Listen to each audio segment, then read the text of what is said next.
I've considered the purposes and principles of felony sentencing under Revised Code 2929.11, as well as the seriousness and recidivism factors under Revised Code 2929.12, including the seriousness of Mr. Morissette's conduct, the factors which make his conduct more serious, as well as factors which would make his conduct less serious. As far as factors which indicate conduct more serious, I do find that factors 1 and 2 discuss the injury and the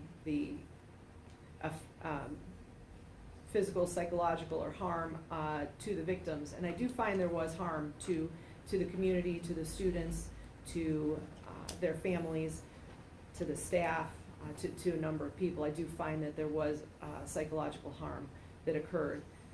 The other factors, 3 through 9, I find do not apply in this case. Factors indicating conduct less serious under Revised Code 2929.12c, I don't find that any of those factors apply. Factors indicating defendant likely to commit future crimes under Revised Code 2929.12d, I don't find that any of those factors apply. Factors indicating defendant not likely to commit future crimes under Revised Code 2929.12e, I do find that prior to committing the offense, Mr. Morrissette had not been adjudicated a delinquent child, factor 1. I do find factor 2 applies, that prior to committing the offense, the offender had not been convicted of or pleaded guilty to a criminal offense. And I find that factor 3 applies, prior to committing the offense, the offender had led a law-abiding life for a significant number of years. So taking all of those into account, as well as the other things that we've taken into account, Mr. Morrissette, I heard your statement that you made here in court today, and I read the statement that you submitted to the court prior to today's hearing. I read the letter of support from your dad, and I heard what your dad had to say here today, as well as your attorney.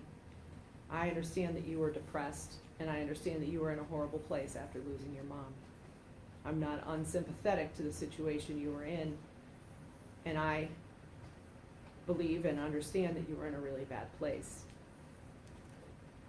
But we did have, as Mr. Pleas pointed out, 2 evaluations from 2 psychologists who said that you knew the wrongfulness of your actions.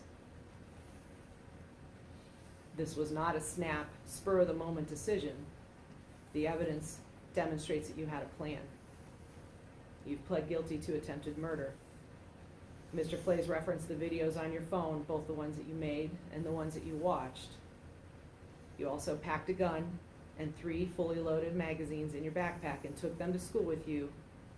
And regardless of whether we believe the version that you were going to just hurt yourself or whether we believe the version that you planned a shooting, it's clear that you did have the intent to use that gun in the school.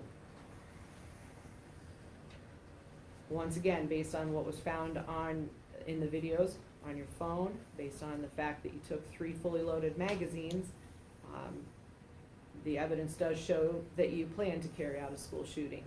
You may have wavered back and forth, but at least that was a plan.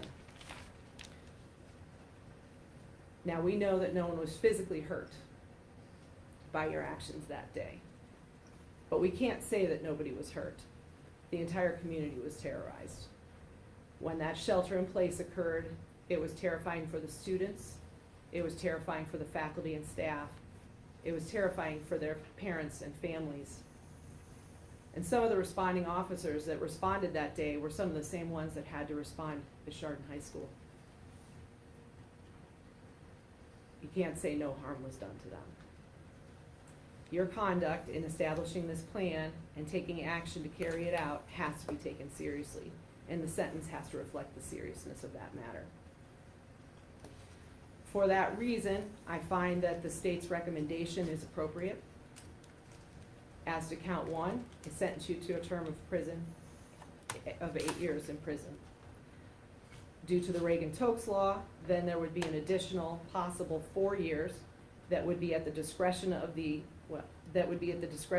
Ohio Department of Rehabilitation in the event that that additional time is imposed. You would be entitled to a hearing.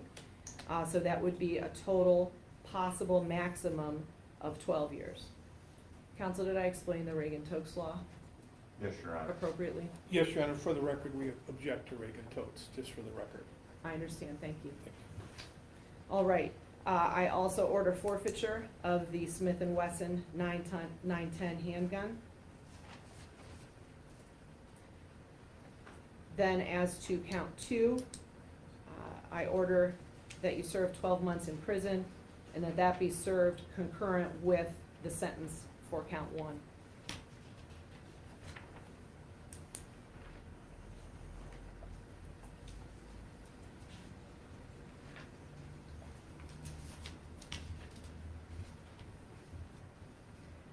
We will give you credit for time served in the amount of 399 days.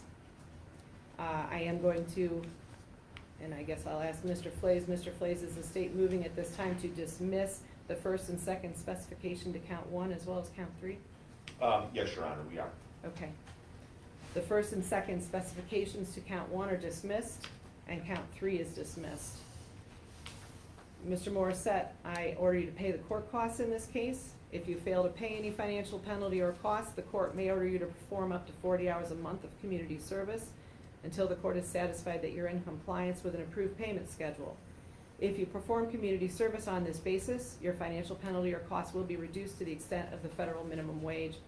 The court isn't ordering any payment plan or community service at this time, but renders judgment against you for the cost for which execution may issue.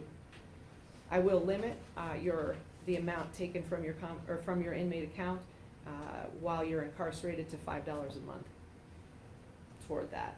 I also want to go over your appeal rights with you. You have the right to appeal or seek leave to appeal the sentence imposed. If you're unable to pay the cost of an appeal, you have the right to an appeal without payment. If you're unable to obtain counsel for an appeal, counsel will be appointed at no cost to you. If you're unable to pay the cost of documents necessary to an appeal, the documents will be provided to you at no cost. You have the right to have a notice of appeal filed timely on your behalf. All right, I believe that covers everything I needed to cover. Mr. Flays, is there anything else we need to address? Just the PRC advisement, Your Honor.